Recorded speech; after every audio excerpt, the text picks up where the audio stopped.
Hello mga kaprobinsya! Welcome back to our channel, Mary Buhay Probinsya. So ngayon, ituturo ko po sa inyo kung paano po magpunla.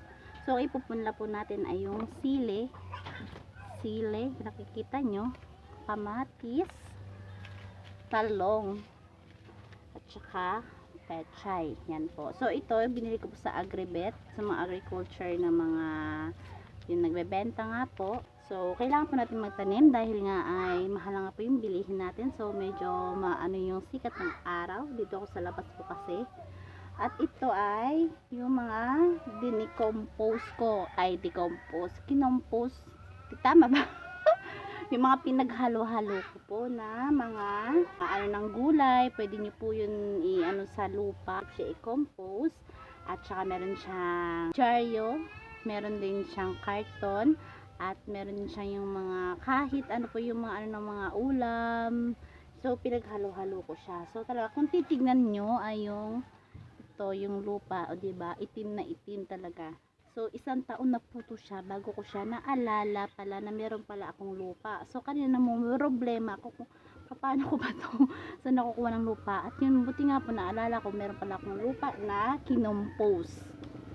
So maganda po to siya dahil mataba nga po siya at saka meron medyo mabula-bulate. At ito ay kinuha ko sa meron din po pala itong mga animal manure ng chicken, ng carabao ng mga baka. So ngayon ay samahan niyo po kung paano po magpunla. Ngayon po uunahin po natin yung pechay muna. So balik ikakalahati ko siya dito, yung kalahating pechay at saka kalahating talong. So, buksan po natin.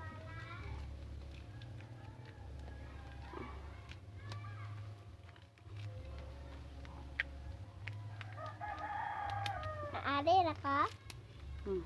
Yan. Binuksan ko na po siya. At yan. I-ano natin. I-bubod lang po natin. Ganyan.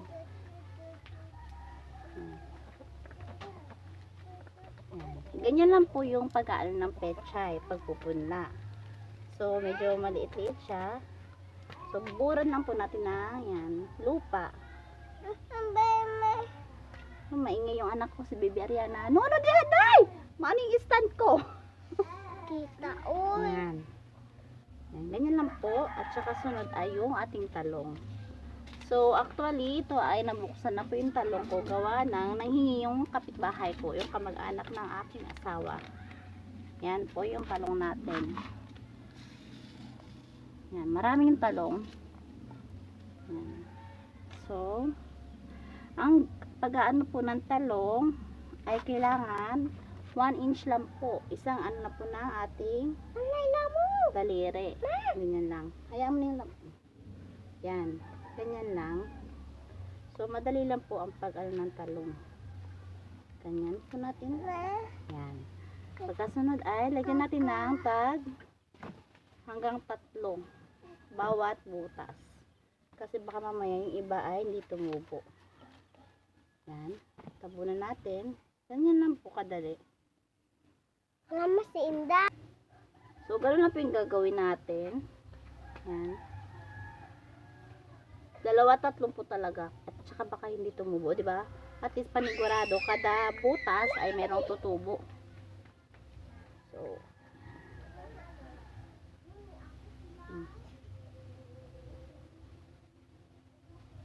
So, ngayon sa panahon ngayon, mahal yung bilihin kaya we need to plant na talaga. Ano yun? Hanggang galing yung English ko. Isang taon ko yung pinag-aralan yung English ko. Charot. Ha? Nakaon pa. Ganyan lang po. Simpleng pag-ano na punla ng talong. Tumitanaw to mama.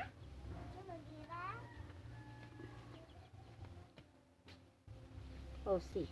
Dahil kulang yung ano natin, we do the same procedure on the next ano natin ng punlaan natin. Yan. Katulad ng ginawa ko ay ganun din. Yan. 1 inch lang ng ating daliri. Huwag masyadong laliman. Diba? Para madali siyang yung tumaas ka agad.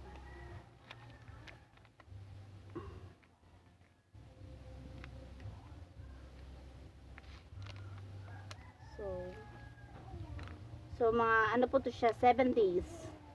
Before siya tutubo. 7 days.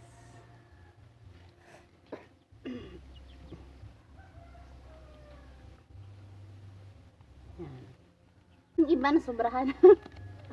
Kasi po, maliliit po talaga yung ano ng talong. Yung iba binububod lang po. Pwede naman po. Pero much better na ganituhin natin para hindi siya magkakatabi-tabi. Yung pag-aano ng tumubo. Kasi pag tumabi-tabi siya, may hirapan tayo mag-transplant.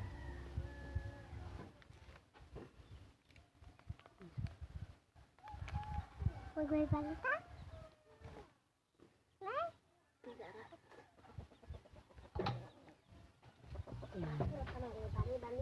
So, meron pa po siyang tanim at hindi na nga po kasya yung ano natin.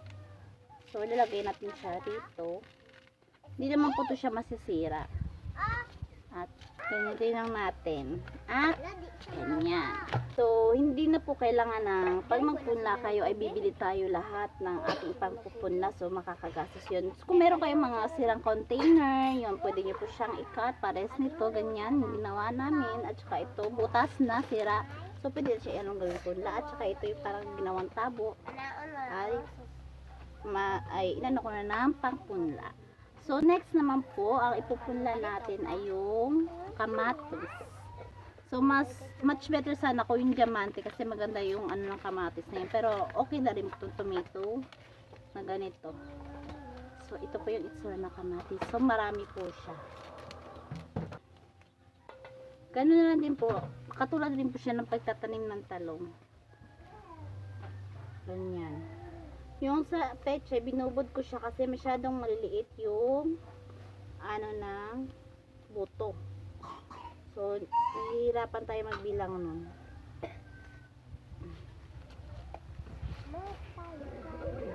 2 to 3 seeds. Pero parang yata masobrahan yata. Maliitin kasi, hihirapan tayo. So, nakadepende po yan sa inyo kung paano po kayo magpunla. Basta, ang importante ay tutubo siya. Magjo-germinate. Ay, nangyari dito. Yan. So, kulang na yung ano natin. Yung ano ng punlaan. So, okay na po yun. At, lagay natin dito. Kasi once na tumubo na to, ang next natin na aanahin punla ay itong mga natira. Yung hindi natin nagamit. Yan. So, ilagay natin ulit dito para hindi siya maano. Panitin natin. Para sunod na gamitin natin ay magagamit natin. Putol yung ano ng aking ulo. Then, next naman po ay yung ito. Yung ginagawang tawag niyan. Kalimutan ko. Yung inaano sa lumpiang wrapper. Kalimutan ko anong tawag doon. Masarap yun. Tsaka ito, gusto ko ito kasi sili to, sili. Yung sili, pwede natin ano sa siling panigang. So, ganyan. Kung aanin nyo, napapansin nyo, may mga color yung mga ano natin, yung mga seeds, gawa ng, nilagyan nila ng mga ano, yung pampa-ano ng seeds para tumagal siya. Hindi siya kaagad masira. So, ganyan lang po yung sikreto ng pagpupunla na hindi ka magagastos. So, sa panahon ngayon, kailangan natin magtipid. We need to, tipid na. Sa mga hindi pa po nakasubscribe sa aking channel, please pakisubscribe po ako. Pakiclick rin po yung notification bell para yung updated kayo sa aking mga video. Yan.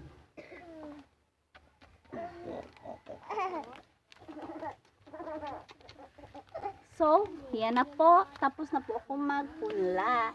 So, di ba, madali lang po magpunla. So, sa panahon ngayon, yung mga walang lupa dyan, sa mga syudad, pwede po kayong bumili ng lupa sa Lazada. But I am not a sponsor sa Lazada. So, sinasabi ko lang po, kung wala kayong mga lupa, ganito yung gawin nyo. Ano yung sa mga bote, plastic bottle, 1.5, pwede nyo gawin. Tsaka, kahit anong yung mga container. So, yun lang po. Salamat po sa inyong panonood. Bye-bye!